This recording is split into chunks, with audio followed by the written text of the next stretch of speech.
हम लोग अभी फिलहाल में फोकस करेंगे कैश फ्रॉम ऑपरेटिंग एक्टिविटीज एकदम अच्छे से आना चाहिए। बिकॉज क्या होता है, आप लोग कर तो लेते हो, लर्न करके आ जाते हो कि ये चीज आएगी, ये चीज आएगी, ये चीज आएगी, लेकिन क्यों आएगी अपने को पता नहीं रहता है, वाई रीजन नहीं पता रहता है। तो हम लोग फोकस पहले किस पे करेंगे, कैश फ्रॉम ऑपरेटिंग। ऑपरेटिंग में क्या क्या आएगा, कैश फ्रॉम ऑपरेटिंग एक्टिविटीज कैसे स्टार्ट होएगा, कैसे करेंगे, वो हम लोग को देखना है पहले। सो स्टार्ट करते हैं with cash from operating activities. हाँ, अभी सब लोग ध्यान देंगे कैश फ्रॉम ऑपरेटिंग एक्टिविटीज क्या होता है। If we need to prepare cash from operating activities, तो अगर आपको कैश फ्रॉम ऑपरेटिंग एक्टिविटीज का कैलकुलेशन करना है,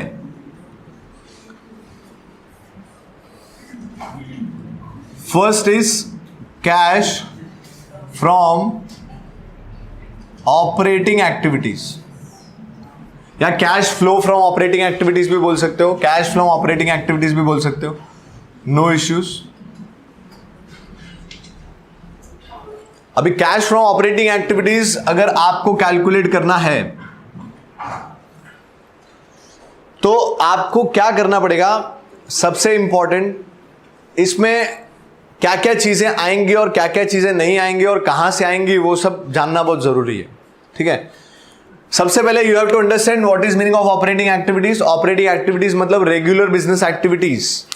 तो आपको अगर क्वेश्चन में स्टार्टिंग में स्टार्ट कैसे करना पड़ेगा, you have to write here net profit. क्या बोला, नेट प्रॉफिट बिफोर टैक्स। क्या बोला, स्टार्ट कहां से करना पड़ेगा, ये net profit before tax and extraordinary items. ठीक है, इसके लिए you have to prepare a working note. क्या करना पड़ेगा, ये जो मैंने लिखा है यहां पे net profit before tax and extraordinary items, ये प्रिपेयर करने के लिए आपको एक वर्किंग नोट बनाना पड़ेगा। You have to prepare a working note. ठीक है, वो वर्किंग नोट का काम क्या होगा, आपको जो नेट प्रॉफिट निकालना है before tax and extraordinary items, उसमें करना क्या पड़ेगा, आपको प्रॉफिट जो पीएनएल में पहले से दिया हुआ है, ध्यान से समझना मेरी बात को, आपको क्या दिया हुआ है क्वेश्चन में, आपको बैलेंस शीट दी रहेगी, बैलेंस शीट में प्रॉफिट एंड लॉस अकाउंट दिया रहेगा। वो प्रॉफिट एंड लॉस अकाउंट का जो फॉर्म मतलब जो आंसर आया है वो क्या है, आपको कैश फ्लो स्टेटमेंट में 2 साल का आपको दिया था कंपैरेटिव।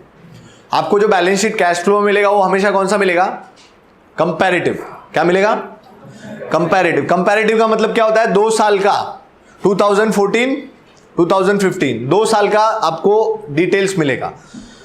तो जब अगर आपको ऐसे 2 साल का डिटेल्स मिलता है, मैं ध्यान से इधर देखना, ये बैलेंस शीट है सपोज, यहां पे ये 2014 है, ये 2015 है, यहां पे दिया है रिजर्व एंड सरप्लस के अंदर profit and loss account, suppose this is 30,000 and this is 40,000। हाँ, ये कितना है 30 और ये कितना है 40। इसका मतलब क्या है कि पिछले साल 30,000 प्रॉफिट था एक्यूमुलेटेड प्रॉफिट, और इस साल एक्यूमुलेटेड प्रॉफिट कितना है 40,000। तो इस साल का प्रॉफिट कितना होगा, इन दोनों का डिफरेंस आपको निकालना पड़ेगा, क्योंकि इस साल के प्रॉफिट से आप स्टार्ट करोगे। पूरा रिवर्स कैलकुलेशन जाना है आपको। ऑपरेटिंग से कितना कैश हमारे पास आया है वो कैलकुलेट करने के लिए आपको स्टार्ट कहां से करना पड़ेगा, सर आपको इस साल का प्रॉफिट कितना है वो निकालना पड़ेगा। मतलब आप क्या करोगे, closing PNL minus opening PNL, 40 minus 30। ये जो वर्किंग नोट स्टार्ट होगा वो इससे स्टार्ट होगा। हमेशा क्या करने का, आपको पहले करंट ईयर का प्रॉफिट निकालना पड़ेगा। करंट ईयर का प्रॉफिट मतलब ऐसा, ये देखो, ये आप जो पीएनएल बनाते हो यहां पे, ये पीएनएल में जो इधर प्रॉफिट आता है उसको करंट ईयर प्रॉफिट बोलते हैं। यहां पे ये प्रॉफिट फिर बैलेंस शीट में जाता है। पिछले साल का प्रॉफिट कितना था 30, फिर इस साल का प्रॉफिट जो भी आया होगा वो आके इधर ऐड हुआ होगा, तो ये कितना बना 40। तो 30 में कितना ऐड हुआ रहेगा, तो 40 बना 10। तो इस साल का नेट प्रॉफिट कितना है 10।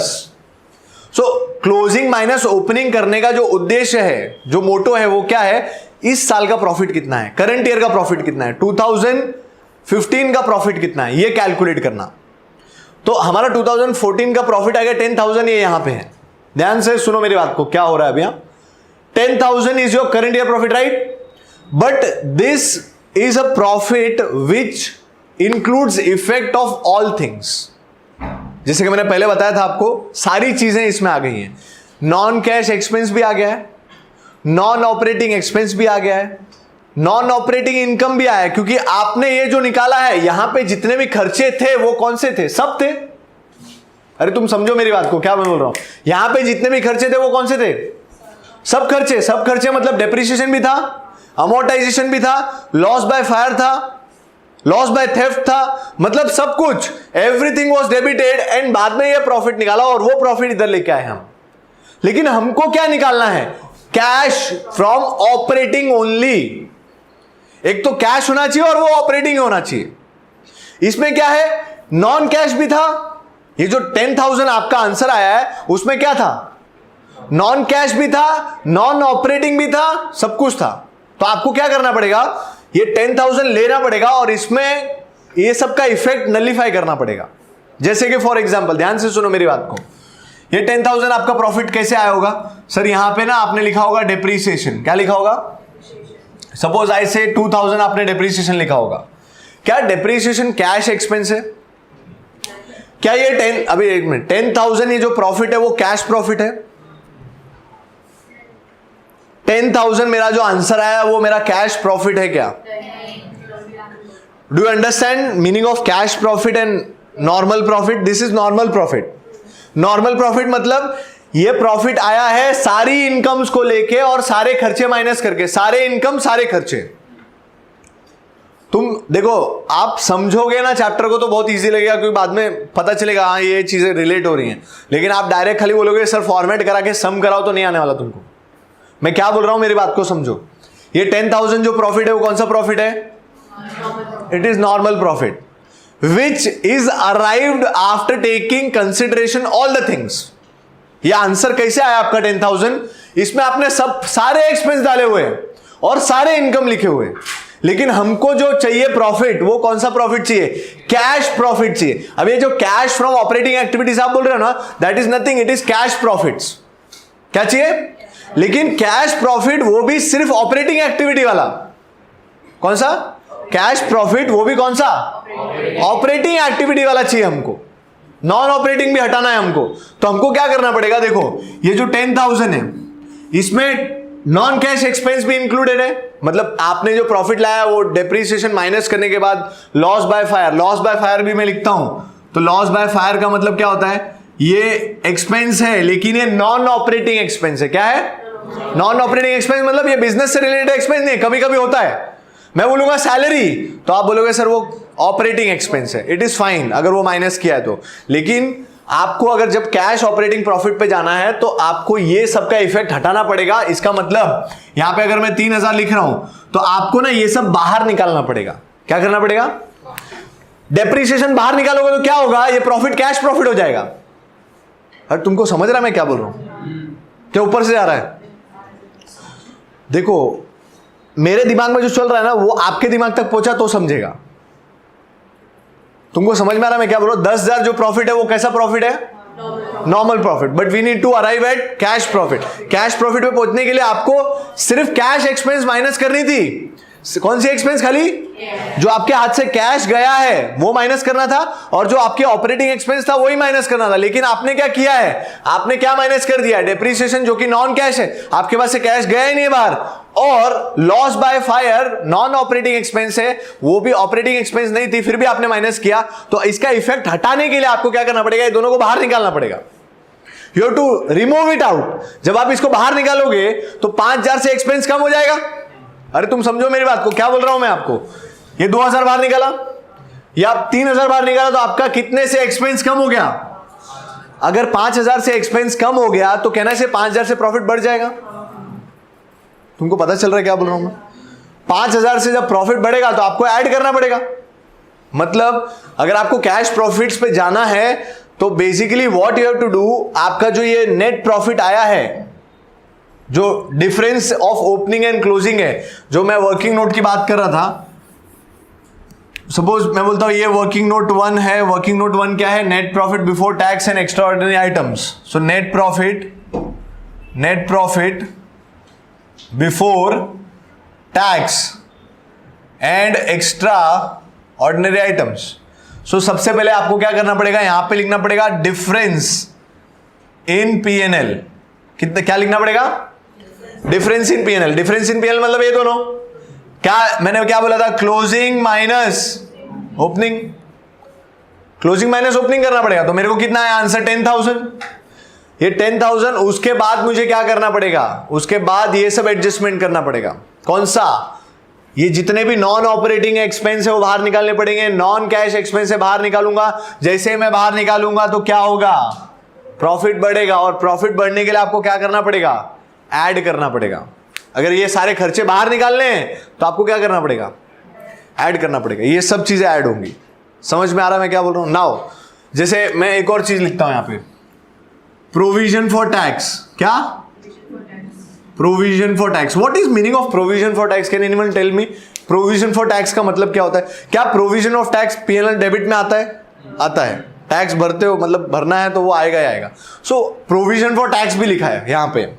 तो प्रोविजन फॉर टैक्स सपोज मैं बोलता हूं 2000 था, 2000। हाँ, क्या एक और चीज लिखा था, अगर आपने पीएनएल अप्रूव किया है तो उसमें ट्रांसफर टू रिजर्व होता है। सुना है क्या कभी? सुना है क्या? Transfer to reserve, transfer to reserve. आज आप इतने दिन बाद आ रहे हो और आज आदत नहीं रही ना बैठने की क्लास में। So it happens like this only. 1 महीने के बाद आए हो direct. So transfer to reserve भी पीएनएल में आप लिखते हो। But tell me one thing, is it a cash expense? If you transfer certain amount to your reserves, is cash is flowing out? तुम सोच के बोलो रे, क्या बोल रहा हूं मैं? आप क्या पूछ रहा हूं? तुमको समझ रहा है मैं क्या पूछ रहा हूं? क्या पूछा मैंने? अगर आप अपने प्रॉफिट में से कुछ पैसा रिजर्व्स में ट्रांसफर करते हो तो क्या कैश जा रहा है आपके पास से? आप सिर्फ एक एंट्री पास कर रहे हो, नो कैश इज फ्लोइंग। मतलब again this is a non cash expense. ये भी क्या है? Provision for tax is again a non cash expense. What is meaning of provision? You estimate the tax to be paid in next year. You have to prepare P&L this year 31st March. तो आपको एक tax का amount अंदाजा लगा के लिखना पड़ेगा ताकि वो नेक्स्ट ईयर आप पे कर सको। और आप अंदाजा ज्यादा ही लगाते हो। सपोज आपको लगता है कि हर साल मेरा टैक्स 50,000 आता है, तो आप अंदाजा लगा के 60,000 एक्सपेंस में डाल के रखोगे ताकि आप प्रूडेंट बेसिस पे कंजर्वेटिज्म के हिसाब से चलो। कंजर्वेटिज्म पढ़ा था हमने। We should account for maximum losses and not for maximum profits. ताकि अगर आगे चल के ज्यादा लॉस हुआ तो गम ना हो। हाँ, प्रॉपर प्रॉफिट दिखे। तो यहां पे प्रोविजन फॉर टैक्स भी पीएनएल में लिखते हैं हम, ट्रांसफर टू रिजर्व भी हम लोग, प्रपोज डिविडेंड भी लिखते हैं। पीएनएल में डिविडेंड लिखते हैं कि नहीं लिखते? मैं क्या बोला आपको, ये 10,000 रुपया ना, ये सब खर्चे माइनस करने के बाद आता है। सब कुछ लिखा है हमने, प्रपोज डिविडेंड भी लिखा है, ट्रांसफर टू रिजर्व भी लिखा है, प्रोविजन फॉर टैक्स भी पीएनएल में, सब कुछ पीएनएल में लिख के रखा है। लेकिन हमको अभी कहां पे अराइव होना है? We want to arrive at cash operating profit. कहां पे आना है अभी? तो ये सब चीजें जो कैश नहीं है, जो प्रोविजंस हैं, provisions is also non cash, क्योंकि प्रोविजन में क्या करते हो आप? एस्टिमेट करके लिख देते हो कि अगले साल पे करना है। क्या अभी कैश गया आपके पास से? नहीं। प्रपोज्ड डिविडेंड, प्रपोज्ड का मतलब क्या होता है? फ्यूचर में हम इतना देंगे, देने वाले हैं, लेकिन आज आप खर्चे में डाल के रखते हो, तो क्या आज कैश गया? आज कैश नहीं गया, लेकिन प्रॉफिट अराइव होने में तो माइनस हो गया।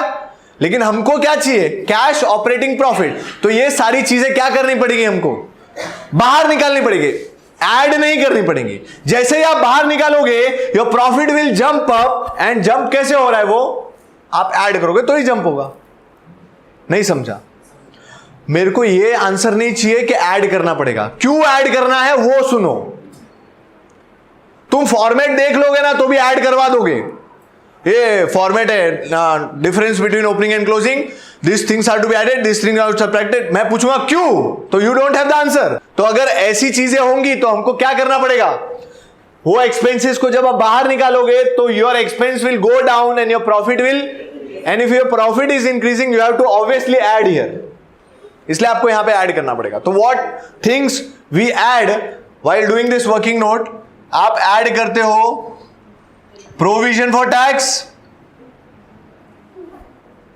यहां से प्रोविजन फॉर टैक्स निकाला ना मैंने, बाहर निकाला तो मेरा प्रॉफिट बढ़ा होगा कि नहीं होगा?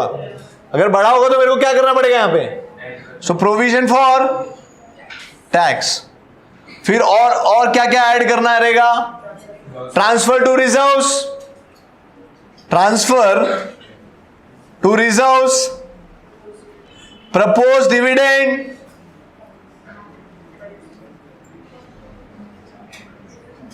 तुमको समझ में आ रहा हम कर क्या रहे? What we are doing, that is most important. आपके दिमाग में जाना चाहिए कर क्या रहे।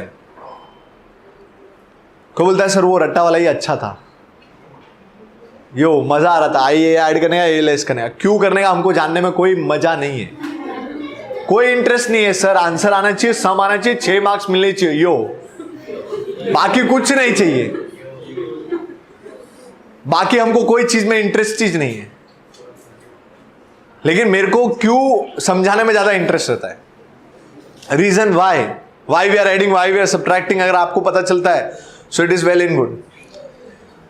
सो हम लोग ने क्या क्या ऐड कर दिया यहाँ पे? Provision for tax, transfer to reserve, propose dividend, और कोई चीज आपको याद आती है वहां पे ऊपर जो ऐसी चीजें हैं जो नॉन कैश नॉन ऑपरेटिंग होता है? लॉस ऑन सेल आता है, डेप्रीसिएशन, वो तो उधर इसके नीचे आएगा ना वो सब। ये वर्किंग नोट में इतना ही है मेरे ख्याल से, ये 3 ही चीजें। और हाँ बाद में वो रिफंड ऑफ टैक्स वगैरह आया, वो सब माइनस होगा।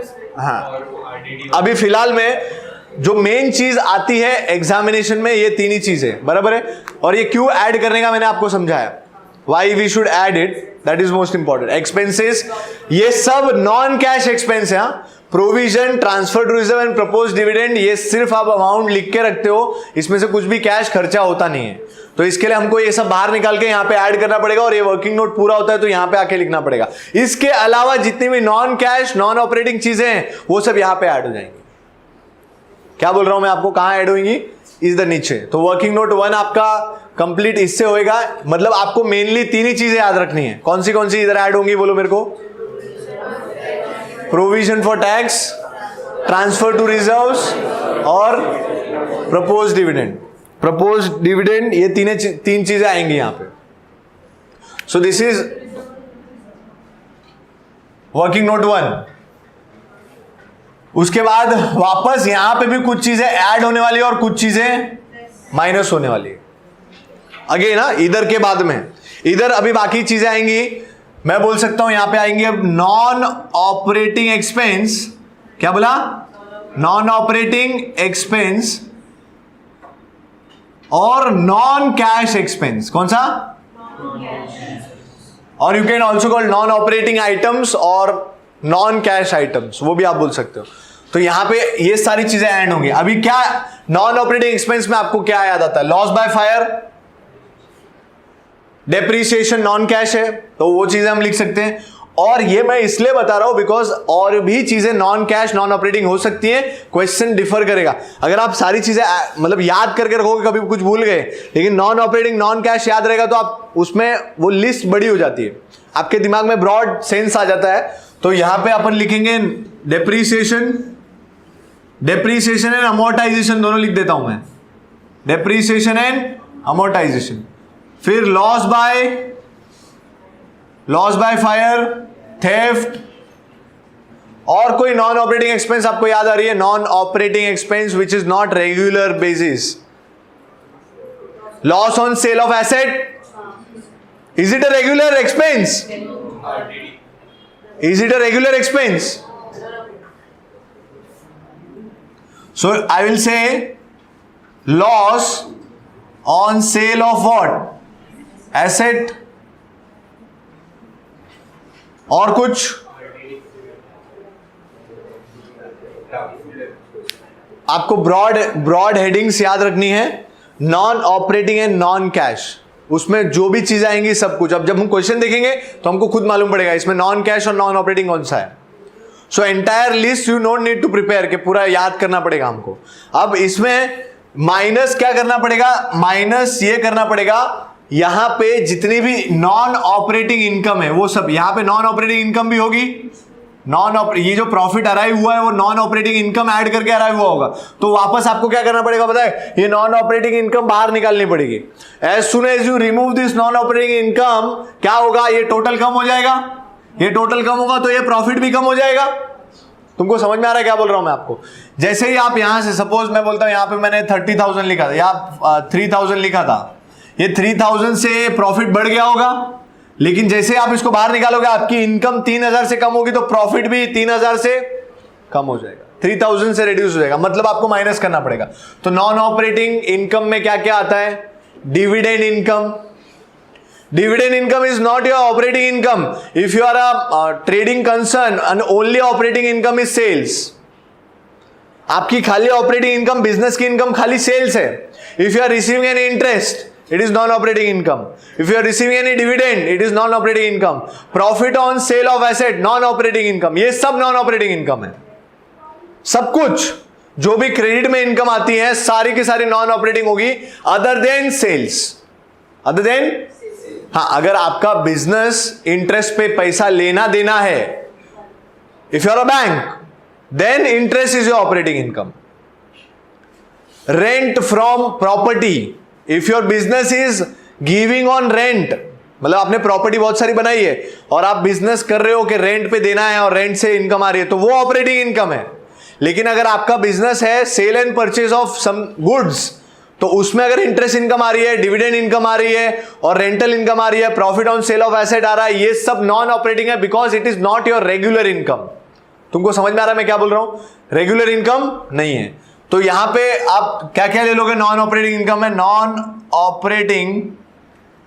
ऑपरेटिंग इनकम में क्या क्या आएगा, मैंने अभी भी बताया आपको, डिविडेंड है ना, डिविडेंड, बाद में profit on sale of asset, बाद में इंटरेस्ट रिसीव्ड, फिर प्रॉफिट ऑन सेल हो गया, रेंट रिसीव्ड, रेंट रिसीव्ड, और भी चीजें। हाँ, rent receive is non operating ना, again because it is not your business to give asset on rent. If you have hotel, if you have properties, you give on rent, तो आपकी operating business ही वो है। लेकिन आप सोचो आपका business है, you are purchasing and selling clothes and you are receiving rent का income, how it can be a operating income? हाँ, ये भी हो सकता है कपड़े भाड़े पे देते हो, वो अलग है, फिर कपड़े भाड़े पे देना इज रेंटल इनकम, वो ऑपरेटिंग इनकम होगा। So are you understanding what is meaning of operating income? Operating income मतलब रेगुलर बिजनेस इनकम, कपड़ा बेचने से आपको जो इनकम आती है वो रेगुलर इनकम है। उसके अलावा जितनी भी इनकम आएगी वो टेम्पररी है, कभी आएगी कभी नहीं आएगी, कोई भरोसा नहीं है, ठीक है, बिजनेस से। So that is rent received. तो ये जो चीजें हैं ये सब आपको क्या करनी पड़ेगी, माइनस करनी पड़ेगी। और जब आप ये सब माइनस करोगे, net profit before tax extraordinary item निकालने के बाद ये ऐड करोगे और ये लेस करोगे, so you will get operating cash profit before working capital changes. क्या मिलेगा? Operating cash profit before working capital change. Then you will do working capital changes. Working capital changes करने के बाद आपको नेट प्रॉफिट बिफोर टैक्स मिलेगा, उसमें से आप टैक्स माइनस करोगे, you will get cash operating profit, मतलब cash from operating activities. This is the format. और इसमें सबसे इंपॉर्टेंट क्या मालूम है, प्रॉब्लम आपको क्या आती है, you get the income tax, you deduct it. और वर्किंग कैपिटल चेंजेस के लिए तो तड़पते रहते हैं हम लोग, कब आए वो, क्योंकि बहुत ईजी लगता है। वर्किंग कैपिटल चेंजेस करना क्या है, increase in decrease in current asset करो भाई, मजा आ गया, करंट लायबिलिटी उसके लिए। और तकलीफ कहां आती है, आप ये दोनों में अटकते हो, ये वर्किंग नोट बनाने में अटक जाते हो, उधर ही पता नहीं चलता है कि ये इधर आएगा कि नहीं आएगा, बस इतना ही फर्क है। और क्या आएगा, क्योंकि कभी कभी हमारी जो थिंकिंग कैपेसिटी है, हमारी विजुअलाइजेशन कैपेसिटी है, वो ढूंढ ही नहीं पाती क्वेश्चन में से कुछ भी। कभी कभी हम लोग पूरा क्वेश्चन खत्म कर देते, लेकिन 3-4 चीजें लेना ही रह जाता है जो दिखती नहीं हमारे को। कुछ चीजें इनविजिबल होती है क्वेश्चन में, आपका वो फोरसाइट रहना चाहिए वो चीजों को देखने लायक। समझ में आ रहा है क्या बोल रहा हूं मैं? उतना नॉलेज होगा तो आपको वो चीजें दिखेंगी जो नॉर्मल जिसको नहीं आता उसको नहीं दिखेंगी। कुछ चीजों का क्या होता है, दो जगह इफेक्ट होता है। वो चीजें समझ में नहीं आती। कौन सी चीजें दो जगह जाएंगी, ऑपरेटिंग में भी आने वाली है, फाइनेंसिंग में भी आने वाली है, इन्वेस्टमेंट में भी आने वाली है, मतलब कोई भी दो जगह आने वाली है, वो समझता नहीं है, because you don't have knowledge. अभी ये सब चीजें मैं बताऊंगा, अभी इससे ही मैं बाकी का आगे का लिंक करूंगा, तो आप खुद बताओगे सर दो जगह आएगी कि एक जगह आएगी, खुद ही बता दोगे आप। अभी जैसे फॉर एग्जाम्पल एक एग्जाम्पल लेते हैं, आपको समझेगा कि सर दो जगह आएगी कि एक जगह आएगी। नाउ सपोज मैं डिविडेंड पे कर रहा हूं, समझना मेरी बात को। If you are paying dividend, why you are paying dividend? पहला question, why you are paying dividend? आपने किसी से शेयर लिया, किसी को शेयर बेचा है और प्रॉफिट हुआ है, उसको आपको उसका प्रॉफिट देना है, that is dividend paid. So can I say dividend paid is on share capital? So वो शेयर कैपिटल की चीज है। अगर वो शेयर कैपिटल की चीज है मतलब वो फाइनेंसिंग है, तो हमारे पास से पैसा जा रहा है, फाइनेंसिंग में पैसा जा रहा है, लेकिन वो चीज आपने यहां भी लिख के रखी होगी। कहां? डिविडेंड पेड लिखा होगा कि नहीं लिखा होगा? अरे प्रपोज डिविडेंड लिखा है तो डिविडेंड पेड भी लिखा होगा आपने। तो डिविडेंड पेड, मैंने प्रपोज डिविडेंड यहां लिया, डिविडेंड पेड नहीं लिया, तो डिविडेंड पेड यहां पे होगा। वो तो कैश गया है, लेकिन वो ऑपरेटिंग नहीं है, वो फाइनेंसिंग है, इसीलिए वो भी यहां से निकालना पड़ेगा। और जब वो यहां से निकालोगे तो यहां पे ऐड भी करना पड़ेगा। तो दो जगह आ गई कि नहीं आ गई? फाइनेंसिंग में आउटफ्लो हो गया और इधर ऐड हो गई। नहीं समझा आपको? तो आपको ये जब तक नॉलेज नहीं होगा ना, तब तक आपको पता ही नहीं चलेगा कि दो जगह आएगा कि एक जगह आएगा। तकलीफ वहां पे। Now if you talk about depreciation, so depreciation non cash expense. अब डेप्रीसिएशन है तो सर इधर से निकाला, यहां पे ऐड कर दिया, लेकिन बाकी कोई इफेक्ट ही नहीं उसका, क्योंकि ना वो फाइनेंसिंग से रिलेटेड है ना इन्वेस्टिंग से रिलेटेड है, सो कहीं नहीं आएगा। Are you getting it what I am telling? और इसमें कैश फ्लो में ना सबसे इजी पार्ट है वर्किंग कैपिटल चेंजेस। सबसे इजी, कुछ भी नहीं करना होता उसमें, ठीक है। तो अब ये जो अपना आंसर आएगा इसके बाद में, ये सब करने के बाद में अपने को क्या मिलेगा? Operating profit. क्या मिलेगा? Operating profit before working capital changes. उसके बाद आप क्या करने वाले हो? वर्किंग कैपिटल चेंजेस करोगे, ठीक है। तो कुछ चीजें आप ऐड करोगे और कुछ माइनस करोगे। वर्किंग कैपिटल चेंजेस में क्या ऐड करना होता है, क्या लेस करना होता है वर्किंग कैपिटल चेंजेस में? अब देखो, आपके पास अगर पैसा आएगा तो यू विल ऐड, अगर आपके पास से पैसा जाएगा तो आपको माइनस करना पड़ेगा। हाँ, अब पैसा कब आएगा कब जाएगा वर्किंग कैपिटल में? वर्किंग कैपिटल का मतलब होता है current asset and current liabilities. अपने को बचपन से मालूम है, आपने रेशियो भी पढ़ा है, क्या? Current asset and current liability. So अगर मैं बात करता हूं करंट एसेट और करंट लायबिलिटीज की, तो करंट एसेट में क्या क्या आता है और करंट लायबिलिटीज में क्या क्या आता है अपने को सबको मालूम है, और क्वेश्चन में बैलेंस शीट में दिया भी रहता है, ठीक है। तो करंट एसेट और करंट लायबिलिटी में फॉर एग्जांपल अगर मैं बात करता हूं मेरे पास पैसा आएगा कब, ध्यान से सुनना मेरी बात को। पैसा कब आएगा? When your current asset decreases. जब करंट एसेट डिक्रीज होगा तो आपके पास पैसा आएगा। Example, you sell the stock, stock is a current asset, उसको बेचो, पैसा आएगा। तो स्टॉक कम होगा, पैसा आएगा। सो ऐड करना पड़ेगा in decrease in current asset. Current asset decrease हो गया, you should add always. Another example, debtor, debtor is your current asset. अगर डेटर से पैसा आएगा तो डेटर कम होएगा, so again decrease in current asset. कुछ समझ में आ रहा तुमको? सो करंट एसेट अगर डिक्रीज होगा तो पैसा आया, तो वो प्लस हो जाएगा। And increase in current liabilities, current liability तो भी पैसा आएगा। जैसे फॉर एग्जांपल हम बोलते हैं हमारा क्रेडिटर्स बढ़ गया, तो उसने हमको उधारी दिया ना, उधारी दिया है, इसका मतलब क्या मालूम है? अगर अगर अगर आपको पैसा देना पड़ता तो आपके पास से पैसा जाता, लेकिन पैसा नहीं गया, it is equivalent to income.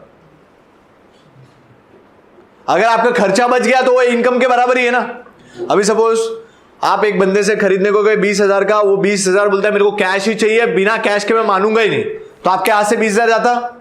लेकिन वही आपका जो क्रेडिटर था उसने आपको 20,000 उधारी दे दिया, तो 20,000 कैश नहीं गया। अगर 20,000 कैश नहीं गया तो it is equal to inflow. So decrease, increase in increase in, so add क्या करोगे आप, decrease in current asset and increase in, और लेस यानी पैसा कब जाएगा, when you increase your current asset. Stock आपके पास कम है तो स्टॉक खरीद के लाए तो पैसा गया, डेटर बढ़ गया तो डेटर बढ़ा तो उससे पैसा जाएगा नहीं, लेकिन आपने जो गुड्स बेचा है उसका तो पैसा गया। सो इंक्रीज इन बोलो current asset and decrease in, आप करंट लायबिलिटीज को पे करोगे तो भी पैसा जाएगा, आउटस्टैंडिंग एक्सपेंस पे करो, क्रेडिटर्स को पे करो तो आपके पास से पैसा जाएगा। सो इसके बाद आपको क्या मिलेगा, you will get operating profit after working, और ऑपरेटिंग प्रॉफिट बिफोर टैक्स, उसमें से टैक्स माइनस करोगे और बाद में मिलेगा आपको कैश फ्रॉम ऑपरेटिंग एक्टिविटीज। देखो ये जो पार्ट है ना, ये वाला पार्ट, ये जो मैं सिखाया ना, ये बहुत ज्यादा इंपॉर्टेंट है। फाइनेंसिंग इन्वेस्टिंग आपको किसको भी आ जाएगा, लेकिन ये समझना कौन सी चीजें दो जगह जाएगी, कौन सी एक जगह जाएगी, और कौन सी चीजों का क्या मतलब है, ये बहुत जरूरी है। ये आपको आया तो बहुत ईजी लगेगा, कैश फ्लो बहुत जरूरी है। समझ में आ रहा है तुमको मैं क्या बोल रहा हूं, very very important. If you understand this it is going to be very easy. Cash flow बहुत इजी चैप्टर है, खाली हम लोग हार्ड बना के रखते हैं। क्यों हार्ड होता है, क्योंकि आपका जो आंसर आना चाहिए वो नहीं आता है, बस सब चीजें डाल देते हो, कोई एक दो ही रह जाती है, आपसे ज्यादा नहीं रहता है। एक दो चीजें नहीं समझ में आती है और उसकी वजह से आपका टोटल ही नहीं आता है, फिर आप डिमोटिवेट हो जाते हो। सिर्फ दो तीन चीजों की वजह से, ज्यादा भी नहीं, और वही करेक्ट करना है हमको, और वो करेक्ट हो गया तो आपका सम इजी हो जाएगा। समझ रहा है तुमको क्या करना है हमको। So this is how we are going to move in forward. Operating वाला मैंने आपको बता दिया, फाइनेंसिंग इन्वेस्टिंग बताऊंगा। ऑपरेटिंग में पहले क्या बोलो, क्या करना पड़ेगा, net profit before tax and extraordinary item, उसके लिए क्या करना पड़ेगा, वर्किंग नोट। उसमें वर्किंग नोट में पहले स्टार्ट करना पड़ेगा difference in PNL, closing minus opening. उसमें से यहां से कौन सी चीजें निकालनी पड़ेंगी, जो प्रोविजन और रिजर्व है, वो प्रोविजन और, ठीक है, जो पैसा गया ही नहीं हमारे पास से, हमने सिर्फ एक रिजर्व निकाल के रखा है साइड में, तो provision for tax, transfer to reserve and propose dividend, ये तीनों ऐड करोगे और फिर आप यहां पे आ जाओगे और non operating expense, non cash expense यहां से यहां ऐड करोगे। और ऐड क्यों करने का मैंने बताया आपको, और ये सब चीजें माइनस करोगे, माइनस क्यों करने का वो भी बताया मैंने आपको। और बाद में यहां पे operating capital, operating profit before working capital changes, add क्या करोगे, increase in current liability and decrease in, देखो वो सीक्वेंस जरूरी नहीं है, इधर चलना जरूरी है क्या हो रहा है। अगर तुम सीक्वेंस से याद रखोगे तो भूल कभी नहीं होएगा। आपको ये देखना पैसा कब आएगा तो ऐड होएगा, पैसा कब आएगा सर, करंट एसेट डिक्रीज होएगा और करंट लायबिलिटी तो पैसा आएगा, और पैसा कब जाएगा, जब आपका करंट एसेट बढ़ेगा। समझ में आ रहा है क्या काम। एंड बाद में इनकम टैक्स आपको यहां से माइनस करना है, you will get the answer cash from operating activities. Are you getting it, मैं क्या बोल रहा हूं, मोस्ट इंपॉर्टेंट। हाँ, अब इसमें हमारे को कभी कभी दिक्कत आती है सर, जो प्रोविजन फॉर टैक्स का ट्रीटमेंट करने में, बहुत सारे टाइम हम प्रोविजन फॉर टैक्स का ट्रीटमेंट नहीं कर पाते, प्रपोज डिविडेंड का ट्रीटमेंट नहीं कर पाते, ये सब चीजों में प्रॉब्लम आती है। फिर हम लोग इंटरिम डिविडेंड क्या होता है वही नहीं पता है हमको, इंटरिम डिविडेंड क्या होता है, फाइनल डिविडेंड क्या होता है वो भी नहीं पता है, डिविडेंड कैसे कैलकुलेट करते हैं, फिर इंटरेस्ट कब इधर आएगा उधर भी आएगा। यही चीजें हैं जो क्लियर करनी है, जिसकी वजह से आप अटकते हो कैश फ्लो में। ठीक है, तो अभी आपको क्या करना है, ये लिख लेना है फिलहाल।